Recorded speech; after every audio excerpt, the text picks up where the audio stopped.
A Anatel divulga novas medidas para diminuir o número de furtos de celular. Pílula do câncer teve uso e fabricação autorizados pela Câmara dos Deputados.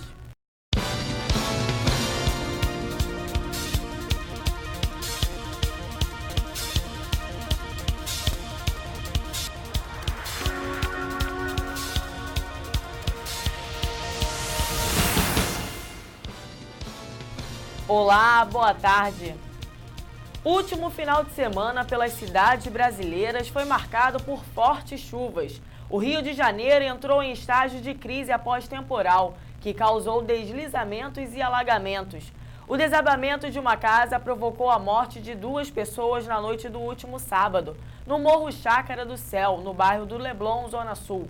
Segundo o Corpo de Bombeiros, uma pedra que rolou do alto do morro provocou a destruição do imóvel. Já no centro do Rio, uma mulher vítima de uma descarga elétrica foi levada ao Hospital Souza Aguiar.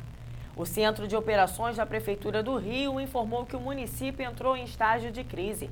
Na última quinta e sexta-feira, choveu 40% do esperado para o mês na capital paulista, o que foi informado o Centro de Gerenciamento de Emergências. As fortes chuvas causaram mortes e danos em cidades do interior e da Grande São Paulo. O Corpo de Bombeiros registrou 18 mortes no estado. Já na região metropolitana, foram 8 mortos em Francisco Morato, 4 em Mairiporã, 2 em Itapevi, 1 em Guarulhos e outra em Cajamar. No interior, 2 mortes em Itatiba. Ainda sobre a forte chuva, na última quinta-feira no Distrito Federal, ela causou transtornos e deixou bastante complicada a volta para casa. No centro de Brasília, as ruas ficaram inundadas. No Pistão Norte, a forte chuva exigiu cautela. Em Vicente Pires, as ruas viraram rios. Na Rua 3, os carros tinham dificuldade para passar. Já na Rua 5, a água era tanta que formou ondas. E os motoristas se arriscavam. Na Tesourinha da 110 Sul, 2 pessoas ficaram presas dentro de um carro que ficou quase todo submerso. Os bombeiros foram chamados para fazer o resgate. No mesmo local, uma van escolar não conseguiu passar e precisou de ajuda. E no Gama, a chuva causou um deslizamento de terra. Parte do asfalto na DF-290 cedeu e abriu uma cratera no local. Uma das faixas da pista foi bloqueada para evitar acidentes. A reforma administrativa que diminuiu o número de ministérios foi aprovada pelo Congresso na semana passada. Mas uma alteração pode interferir nas políticas para mulheres e direitos humanos. Parlamentares e analistas falam sobre essa modificação. A reforma administrativa precisou ser aprovada no Senado a toque de caixa para não perder o prazo que ia até o dia 13 de março. Aprovado. No trecho com as atribuições do novo Ministério das Mulheres, da Igualdade Racial e dos Direitos Humanos, uma emenda do PRB retirou a expressão perspectiva de gênero e deixou apenas promoção da igualdade entre mulheres e homens. Isso prejudica as políticas voltadas para as pessoas transexuais, que têm identidade de gênero diferente do sexo biológico que nasceram, e também interfere na luta pela igualdade de direito para as mulheres. Quando falamos em homens e mulheres, considerando apenas o corpo com o qual nasceram, corremos o risco de perpetuar certos papéis, certas características que ao longo da história foram associadas ao masculino e ao feminino.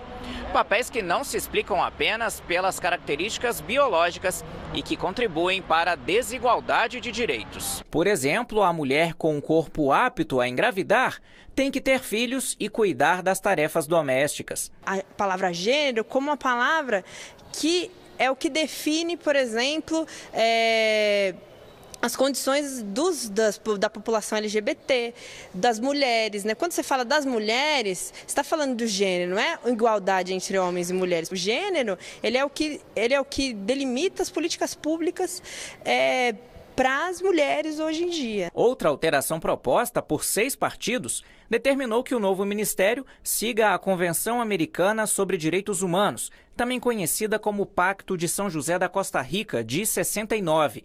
O texto considera que o direito à vida começa na concepção. As situações previstas na lei, nós respeitamos, que são os casos de gravidez em virtude de estupro, casos de risco de morte para a mãe e em caso de anencefalia, que o Supremo aprovou em 2013. Nós não queremos é que se flexibilize mais do que isso, né? No caso de microcefalia ou no caso simplesmente de se adotar o aborto no Brasil, pronto, vamos liberar de uma vez por todas. Nós entendemos que não é esse o caminho. Mesmo o Pacto de São José da Costa Rica já tem avaliações e análises e orientações das Nações Unidas de que legislações de países devem ser levadas em consideração. Nós não podemos criminalizar, né, as mulheres, mesmo porque a lei não criminaliza. A lei não criminaliza mulheres por conta disso, quando caso de aborto, de risco de vida, anencefalia, não é? Então, o nosso problema é esse, não pode citar apenas um pacto. Na última quarta-feira foi aprovado pela Assembleia Legislativa do Rio de Janeiro o projeto de lei que prevê multa para homens que não respeitem os vagões de trem e metrô, exclusivo para as mulheres.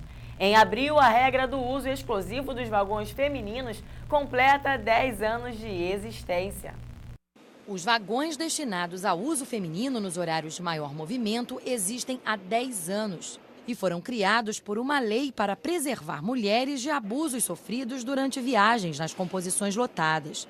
Mas só era prevista multa para as empresas que não implantassem o serviço no prazo estipulado.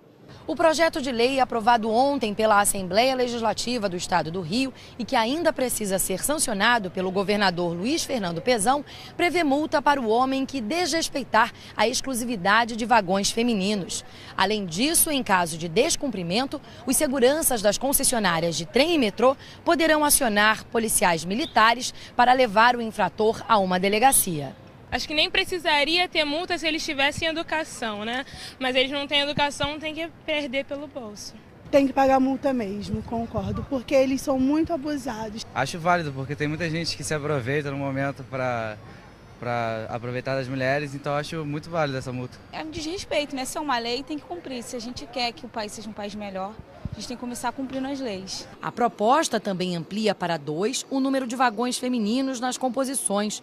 A exclusividade vale de segunda a sexta-feira, das 6 às 9 da manhã e das 5 da tarde às 8 da noite. Pedido de prisão preventiva do ex-presidente Lula repercutiu no mundo. O presidente da Venezuela, Nicolás Maduro, disse ontem que se Lula for preso, vai se tornar o Nelson Mandela do Brasil. Foi uma comparação com um líder sul-africano que passou 27 anos na cadeia durante o regime do apartheid. Maduro disse que Lula está sendo vítima de um golpe judicial e midiático. Ainda na América Latina, a rede de TV Telesur destacou a defesa de Lula, que acusou os promotores de tentar amordaçar o ex-presidente. O jornal espanhol El País deu espaço para o conteúdo da denúncia, dizendo que o Ministério Público acredita que Lula pode tentar fugir e obstruir as investigações. A rede britânica BBC traz a foto do edifício Solaris e diz que a acusação se concentra na propriedade de uma cobertura de luxo de frente para a praia, no Guarujá. Já o americano New York Times diz que Lula é, de longe, a mais importante figura a ser envolvida nas investigações de corrupção que chacoalharam todos os níveis de governo no Brasil. Promotores deram entrevista para explicar a ação movida contra o ex-presidente Luiz Inácio Lula da Silva.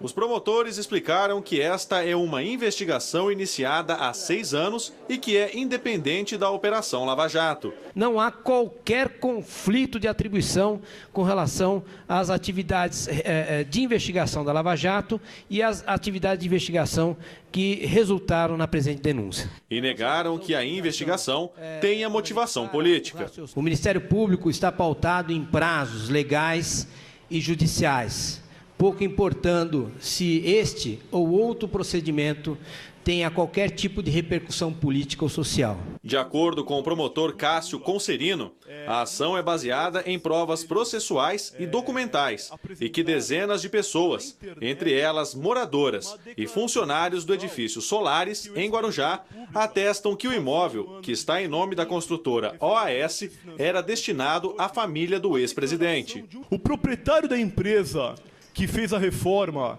naquele imóvel nos relatou que fez uma reunião para apresentar parte da reforma efetuada, com a presença da ex-primeira-dama e de seu filho. Questionado se na denúncia havia sido pedido a prisão de Lula, o promotor Cássio Conserino se recusou a confirmar. Só vamos falar sobre os fatos da denúncia.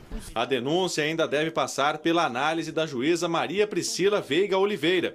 Não há prazo para que a justiça aceite ou não a denúncia. Isso aqui contempla 7.500 folhas de investigação, 36 volumes e uma denúncia de 120 laudas. Então, é até prematuro e temerário fazer qualquer comentário no tocante a prazo para o juiz decidir. A Agência Nacional de Telecomunicações, a Anatel, revela novas medidas para diminuir o número de furtos de celulares no Brasil. Quem já teve um celular roubado sabe a dor de cabeça para bloquear o aparelho.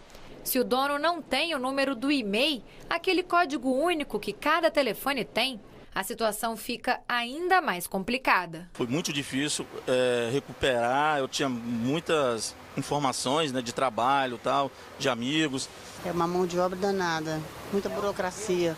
Para diminuir a burocracia do processo e dificultar a venda de aparelhos roubados, a Anatel anunciou medidas que vão facilitar o bloqueio do aparelho. Quem perde ou tem o celular roubado pode bloqueá-lo fornecendo o número da linha, na operadora ou na delegacia, e em pouco tempo o aparelho fica inutilizável. No caso do roubo de cargas, o bloqueio também é feito em questão de horas. Isso porque o Cadastro Nacional de Estações Móveis Impedidas passou por uma reformulação e permite a integração dos dados de outros estados e até do exterior. A integração do sistema com a Polícia Civil já funciona no Espírito Santo, Bahia e Ceará e está sendo implantada em Goiás, Mato Grosso, Rio de Janeiro e São Paulo. Quanto mais secretarias de segurança do Brasil inteiro aderir a esse processo, mais certeza nós teremos do resultado, um resultado positivo, principalmente da diminuição de furto de aparelhos de celulares. A fosfoetanolamina, conhecida como pílula do câncer, teve uso e fabricação autorizados pela Câmara dos Deputados. O projeto segue agora para o Senado, mas o produto ainda não tem a eficácia comprovada pela Anvisa e precisa passar por mais testes. O pai de Alceu sofria de câncer no intestino e procurou ajuda na USP de São Carlos, onde o professor Gilberto Chierici desenvolveu a fosfoetanolamina. Apesar do tratamento, ele não resistiu e morreu em 2009. Era um técnico em nome do professor Chierici que distribuía essas pílulas e dizia o quê? Ele dizia que não se podia fazer junto a quimioterapia ou a radioterapia. Hoje em dia, muita gente ainda procura ajuda pela pílula. É o caso da Iara, que tem uma filha de 9 anos. A menina sofre de câncer e atualmente recebe cuidados paliativos. Eu sei que pode não curar, mas é a minha esperança. Este pesquisador, que trabalhou no desenvolvimento da fosfoetanolamina, diz que depois de testes em animais, a medicação era administrada a pacientes com câncer do Hospital Amaral Carvalho, em Jaú, no interior paulista. Nós temos, então, hoje toda a documentação em ofício, em reunião, em ata gravada, que existiu sim esse convênio com o Hospital de Jaú. O que não houve foi a contrapartida de resposta do hospital em relacionar os efeitos. O hospital nega ter feito os testes. Desde novembro, a distribuição da fosfoetanolamina está suspensa por decisão da Justiça de São Paulo. Pacientes têm tido acesso ao produto por meio de liminar.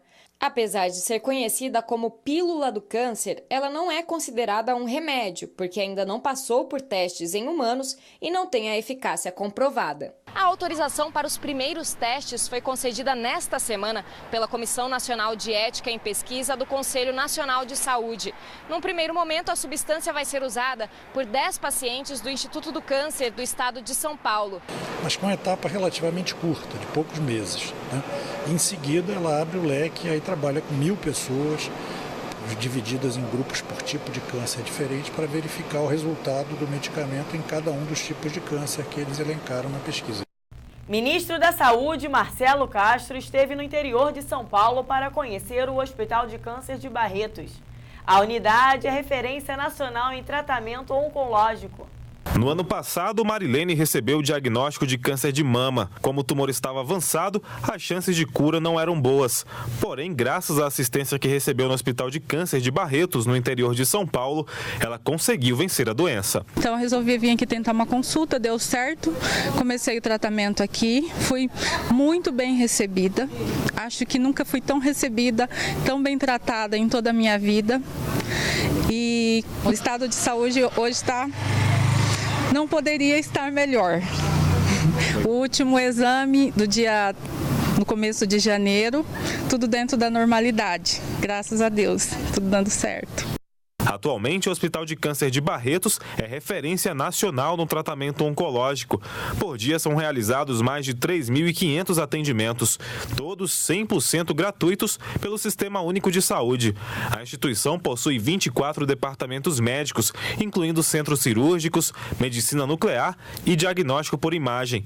Na última semana, o ministro da Saúde, Marcelo Castro, visitou as instalações do hospital para conhecer a estrutura da instituição. 27 estados que nós temos no Brasil, todos enviam pessoas para virem ter o tratamento aqui em Barretos. E este é o nosso grande orgulho, de ter a convicção de que o tratamento que é oferecido aqui, dessa doença tão grave, essa doença de oncologia, tão grave, né, às vezes tão limitante para as pessoas, mas as pessoas têm o conforto de saber que estão tendo o melhor tratamento que a pessoa pode ter na face da terra. Valdecir concorda. Há 10 anos, ele luta contra um câncer no intestino. Para facilitar o tratamento, ele se mudou de Mirassol, no interior de São Paulo, para Barretos e não se arrependeu. Eu fiz várias cirurgias, né? Ao todo 57 cirurgias, junto em São Paulo e aqui, né? Tudo, né? Mas o tratamento aqui é primeiro mundo, né? É tudo gratuito, é 100% gratuito. Nós temos todo o recurso e eu moro aqui ao lado. Então, estou seguro, né? Aqui nós temos tudo. O Hospital de Câncer de Barretos é mantido por doações de empresários e artistas, além do repasse mensal dos governos estadual e federal. É um hospital que está sediado aqui em Barretos, aqui em São Paulo. Mas esse não é um hospital de Barretos. Esse é um hospital do Brasil. E você vai ver a seguir. Circuito Sesc de Artes leva para o estado de São Paulo atividades culturais em diversas áreas. E ainda, Centro Olímpico de Hipismo recebe visita para a verificação de biossegurança para as Olimpíadas. Você pode mandar a sua sugestão de pauta para o nosso e-mail metropolitanorio@rednggt.com.br ou entrar em contato conosco através do telefone 021 38 90 3259. O Jornal Metropolitano vai para um rápido intervalo e volta já.